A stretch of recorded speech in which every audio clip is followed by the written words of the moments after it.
कैसे आप लोग? ठीक ही होंगे। चलिए, आज के जो हमारी टॉपिक है वह है स्कूलिंग। स्कूलिंग मतलब विद्यालयीकरण किसको कहते हैं, इंस्ट्रक्शन अनुदेशन क्या है, या प्रतिपादन। प्रतिपादन इंडोक्ट्रिनेशन क्या है। ठीक है, इन चीज़ों को हम समझते हैं।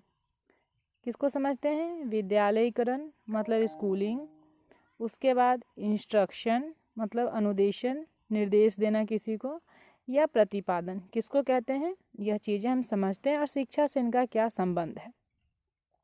इनमें शिक्षा से इनका क्या संबंध है, और यह देखेंगे कि शिक्षा और इन तीनों के बीच में अंतर क्या है। ठीक है, विद्यालयीकरण, निर्देशन अनुदेशन और प्रतिपादन किससे रिलेटेड है? शिक्षा से। कैसे, यह हम देखते हैं। ठीक है, अब देखिए हम लोग देखते हैं इसमें कि विद्यालयीकरण होता क्या है। विद्यालयीकरण क्या होता है, हिंदी में नहीं समझ में नहीं आएगा, हम इसको चलते हैं इंग्लिश की ओर। वर्ड देखिए, स्कूलिंग मतलब होता है ना कि अब बच्चा अपना स्कूलिंग कर रहा है, अब उसकी स्कूलिंग शिक्षा स्टार्ट हो गई है। स्कूलिंग शिक्षा स्टार्ट हम कहते हैं प्रायः कॉमन भाषा में कि उसकी स्कूलिंग, मेरे बच्चे की स्कूलिंग शिक्षा स्टार्ट हो गई है। मतलब कि अब वह स्कूल जाना शुरू कर दिया है, स्कूल में दिए गए निर्देशों का पालन करना शुरू किया, पढ़ना शुरू कर दिया है, कुछ गुणों को सीखना शुरू कर दिया है। तो क्या होता है, मेनली क्या होता है कि विद्यालय में जो हम औपचारिक शिक्षा देते हैं, विद्यालय में जो औपचारिक शिक्षा दी जाती है, या विद्यालय के द्वारा जो शिक्षा प्रदान की जाती है समस्त पाठ्यक्रम के अंतर्गत, वह शिक्षा स्कूलिंग कहलाती है। विद्यालय के अंतर्गत जो शिक्षा दी जाती है वह स्कूलिंग कहलाती है। ठीक है, ठीक है। तो विद्यालय में हम सभी जानते हैं एक करिकुलम होता है, एक पाठ्यक्रम होता है, एक सिलेबस दिया जाता है, उसके अनुरूप हम पढ़ाई करते हैं, उसके अनुरूप हम आगे बढ़ते हैं, उसी के अनुरूप मतलब एक प्रोसेस दी गई है, उसके अनुरूप हम चलते हैं। एग्जामिनेशंस होता है, एक दिए गए पैटर्न के अनुसार हम स्कूल में जाते हैं, सीखते हैं, उसके नियमों का पालन करते हैं। तो यह सब चीज़ें जो है क्या है, स्कूलिंग के अंतर्गत आता है। समझ में आ गया स्कूलिंग क्या होता है?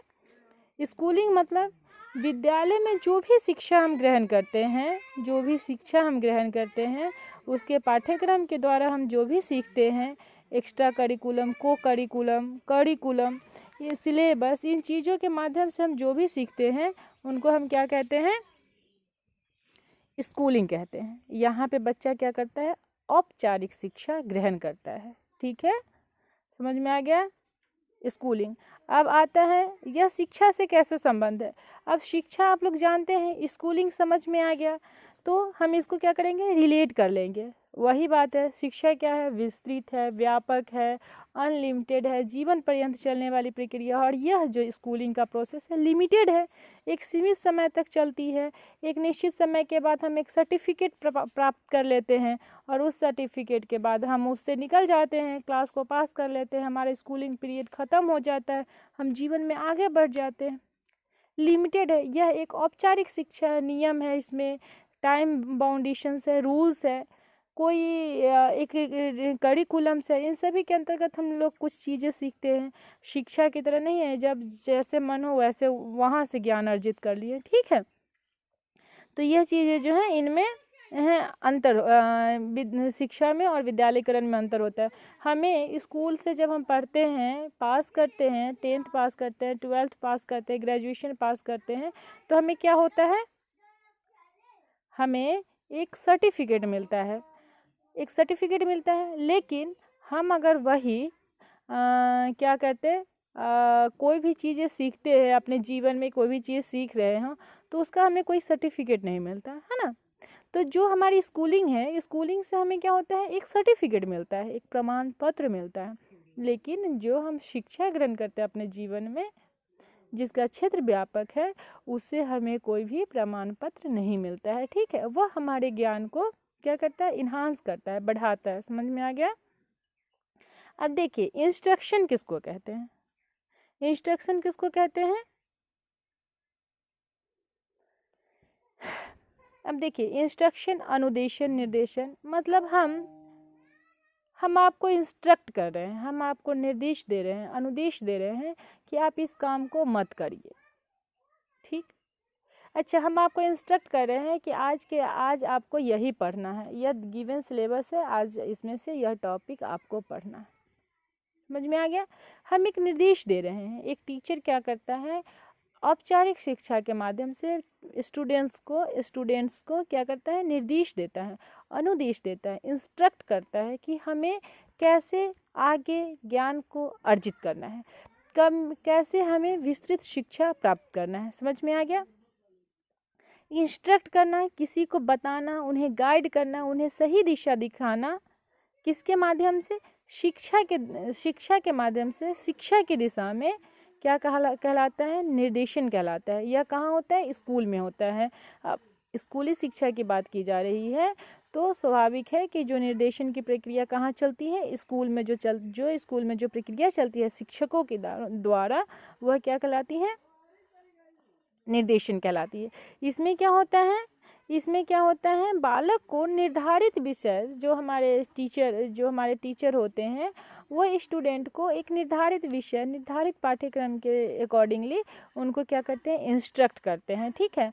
और इससे क्या होता है, बच्चा को हम इंस्ट्रक्ट देते हैं कि अच्छा ऐसा काम मत कीजिए, बच्चों को हम इंस्ट्रक्ट देते हैं कि आप इस सिलेबस को पढ़िए, 10 क्वेश्चन पढ़िएगा, आपको एग्जाम में आ जाएगा, आप पास करिएगा। That is called instruction. हम आपको इंस्ट्रक्ट कर रहे हैं, हम आपको गाइड कर रहे हैं। सुनिए, आप 10 लेसन प्लान बना लीजिए, यहाँ से आप पढ़ लीजिए, यहाँ से क्वेश्चन पूछा जाएगा, ये assignment, that is called instruction. किसके द्वारा गिवन होता है? टीचर्स के द्वारा गिवन होता है। क्यों गिवन होता है टीचर्स के द्वारा इंस्ट्रक्शन? क्योंकि बच्चे को सही गाइडेंस मिल जाए। अगर टीचर इंस्ट्रक्ट नहीं करेंगे तो बच्चा को सही गाइड नहीं मिलेगा, स्टूडेंट को सही गाइड नहीं मिलेगा, और वह सही दिशा में सही ज्ञान अर्जित नहीं कर पाएगा, जो उसके सिलेबस में है, जो उसके करिकुलम में है। क्लियर है? अगर हम इसको उससे जोड़ें, किससे जोड़ें? शिक्षा से जोड़ें, तो फिर वही बातें हैं कि शिक्षा जो है संबंधित व्यापक क्षेत्र है, लेकिन करिकुलम व्यापक क्षेत्र नहीं है। ठीक है, क्लियर है? ठीक है, अब हम देखते हैं, ये हो गया। उसके बाद यहाँ देखिए, ये जो इंस्ट्रक्शन होता है या स्कूलिंग होता है या हम प्रतिपादन पढ़ते हैं, मेनली अभी स्कूलिंग और इंस्ट्रक्शन को समझिए। ये दोनों जो क्या है, शिक्षा का हमारा क्या है? एक भाग है। यह शिक्षा का एक भाग है, एक अंग है। यह शिक्षा का क्या है? समस्त शिक्षा नहीं है। इसे हम अपने जीवन की समस्त शिक्षा को ग्रहण नहीं कर सकते हैं। ठीक है, उसके बाद देखिए, उसके बाद क्या है? अवधि सबकी सुनिश्चित होती है, स्वाभाविक एक निश्चित अवधि में दी जाएगी। तो यह इनका अंतर है, आप लोग किताब से पढ़िएगा और समझिएगा। ठीक है, प्रतिपादन जो होता है, प्रतिपादन क्या होता है कि कोई भी ज्ञान, देखिए प्रतिपादन जो होता है उसका क्या अभिप्राय होता है, जैसे कि हम किसी के बारे में कोई फिलॉसफी सुने, जैसे कि शिक्षा के बारे में एक सिद्धांत बन के आ गया कि यह जीवन पर्यंत चलने वाली प्रक्रिया है। ठीक है, अब इसमें क्या हुआ, हम अपने दिमाग में इसके प्रति एक धारणा बना लिए। ठीक है, हम इसको पढ़ लिए, एक कोई भी इंसान इस सिद्धांत को प्रतिपादित किए होंगे। अब इसको क्या किए, हम अपने दिमाग में एक धारणा बना लिए कि शिक्षा जो है जीवन पर्यंत चलने वाली एक प्रक्रिया है। सोच लिए, विचार लिए, मान लिए। अब मान लिए और उसको क्या कर दिए, हम अपनी आस्था से जोड़ दिए, और हम इसी को मान लिए, इस पे रिजिड हो गए, दृढ़ हो गए कि हाँ, शिक्षा जो है जीवन पर्यंत चलने वाली प्रक्रिया है, जो कहा गया है वह सत्य है। अब इसमें क्या होता है, अब इस सत्य जो हमारे अंदर दृढ़ आस्था बन गई, दृढ़ विश्वास बन गया किसी सिद्धांत के प्रति कि यही सिद्धांत सही है, उस सिद्धांत को क्या होता है कि किसी शिक्षक के द्वारा, किसी गाइडेंस के द्वारा, किसी भी इंस्ट्रक्शन के द्वारा, किसी भी राजनीतिक दल, किसी काउंसलर के द्वारा, जो भी लोग हों उससे रिलेटेड, उनके द्वारा उस सिद्धांत को, जो हमारी आस्था जिस सिद्धांत के प्रति हमारी जो आस्था बन गई है, उस आस्था को खंगालना, उनको अपने अनुकूल दिशा प्रदान करना प्रतिपादन कहलाता है। जैसे मेरा सिद्धांत बन गया, अब कोई एक आपका सिद्धांत बन गया ऐसा कि शिक्षा सतत चलने वाली प्रक्रिया है। अब हमने आपका माइंड वॉश किया। कैसे आप कह सकते हैं कि शिक्षा सतत चलने वाली प्रक्रिया नहीं, शिक्षा सतत चलने वाली प्रक्रिया नहीं है। यह एक निश्चित समय के बाद खत्म हो जाती है। मैंने आपसे कहा निश्चित समय के बाद यह खत्म हो जाती है। आप कैसे कह सकते हैं यह हमेशा चलती है? इससे एक लाइन पे आपकी बुद्धि कमजोर पड़ जाएगी तो यह खत्म हो जाएगी, आपकी क्षमता नहीं रहेगी, तब आप कैसे ज्ञान अर्जित करेंगे? हम कह सकते हैं, हम आपको लॉजिक लगाए। अब आपका दिमाग जो है, अगर आपकी आस्था दृढ़ है तो आप इसको मान लेंगे। आपकी अगर आस्था दृढ़ है कि नहीं, हम दृढ़ है अपने बातों पे, तो दृढ़ है। लेकिन अगर आपकी आस्था दृढ़ नहीं है तो आप मेरी बातों में आ जाएंगे और क्या हो जाएगा, आप जो है उस अपनी राय को, अपने विचार को, अपने सिद्धांत को क्या करेंगे, चेंज करेंगे। किसके अकॉर्डिंगली? मेरे अकॉर्डिंगली। तो जो छोटा बच्चा होता है वह देखिए, वह अगर यह धारणा बना लिया है कि 4 पैर वाला हर पशु डॉग ही है, कुत्ता ही है, तो या बकरी है, जो भी है, कोई एक चीज़ मान लो कि 4 पैर वाला जितने भी जानवर है वह कुत्ता ही है। अब हम क्या किए, वो उसकी धारणा बन गई। उसने उसको किसी सिद्धांत को पढ़ा कि 4 पैर वाला जानवर जो होता है, कुत्ते जो होते हैं 4 पैर के होते हैं। अब उसने क्या धारणा बना ली कि सारे पशु है वह 4 पैर के होते हैं, मतलब सारे के सारे पशु क्या है, कुत्ते हैं। वह उसकी धारणा बन गई। अब एक गाइड, एक टीचर, एक काउंसलर उसको क्या कि नहीं बेटा, जो आपने धारणा बनाई थी, जो सिद्धांत आपके द्वारा प्रतिपादित की गई थी, वह सिद्धांत गलत है। 4 पैर वाला हर पशु डॉग नहीं होता है। किसी की अपनी क्वालिटी होती है, किसी की अपनी क्वालिटी होती है, किसी का अपना गुण होता है। उस गुण के अनुसार हम क्या करते हैं, उसका नामकरण करते हैं। कोई कुत्ता होता है, कोई भैंस होता है, कोई कैट होता है, कोई गोट होता है। ठीक है, तो यह क्या होता है, सिद्धांत का प्रतिपादन कहना कहलाता है, प्रतिपादन कहना कहलाता है। समझ में आ गया? जो बच्चे के दिमाग में जो बातें चल रही थी, उस बातों को माइंड वॉश करके, उसका ब्रेन वॉश करके हम एक नई बातें उसके दिमाग में उसी के फिलॉसफी से रिलेटेड, उसी के सिद्धांत से रिलेटेड डालते हैं, तो प्रतिपादन कहलाता है। समझ में आ गया? समझ में आ गया? अब इसका रिलेशन निकालेंगे शिक्षा से। ठीक है, प्रतिपादन में तर्क का स्थान नहीं होता है। मैंने आपसे कह दिया कि शिक्षा समझ चलने वाली प्रक्रिया नहीं है। अब हम आपको बता देंगे नहीं है तो आपको मानना ही पड़ेगा। ठीक है, ये क्या होता है, आपको राजनीतिक और धार्मिक क्षेत्रों में ज़्यादातर देखने को आता है। जैसे देखिए, अब हम मानते आ रहे थे कांग्रेस सही है, कांग्रेस सही है, कांग्रेस सही है। बाद में क्या हुआ, कुछ दिनों के बाद सत्ता में परिवर्तन हुआ। ऐसा परिवर्तन आया कि क्यों ऐसा परिवर्तन आया कि मोदी को ही सब मानने लगा, भाजपा सही है, भाजपा सही है। क्यों भाजपा सही? भाजपा को छोड़ दो, अपनी एक मोदी की अपनी एक पहचान। तो मोदी के जो भी लोग रहे होंगे, जो भी उनके प्रसारक हैं, जो भी प्रचारक हैं, वह क्या किए, लोगों का ब्रेन वॉश किए। किसके प्रति? अपने नेता के प्रति। तो लोगों की जो धारणा थी कि कांग्रेस बहुत अच्छा है, उसको छोड़ के वह यह मानने पे मजबूर हो गए कि कांग्रेस अच्छा नहीं है, उसके नेता जो भी थे, जो भी रहे होंगे, वह अच्छे नहीं हैं। अब जो भाजपा है और उसकी जो प्रतिनिधि है, उसका जो प्रतिनिधित्व कर रही है कौन? मोदी गवर्नमेंट। मोदी, वह एक अच्छा व्यक्तित्व का आदमी है, वह सही है। तो धारणा क्या हुआ, बदल दिया गया।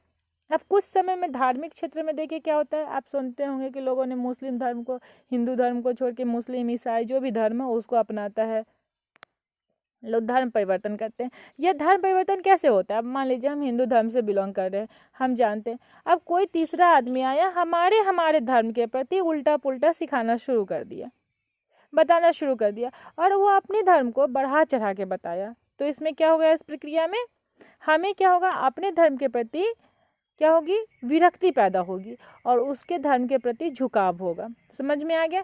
तो जो हमारा सिद्धांत था उसके सिद्धांत के प्रति प्रतिपादित हो गया। समझ में आ गया? क्लियर है?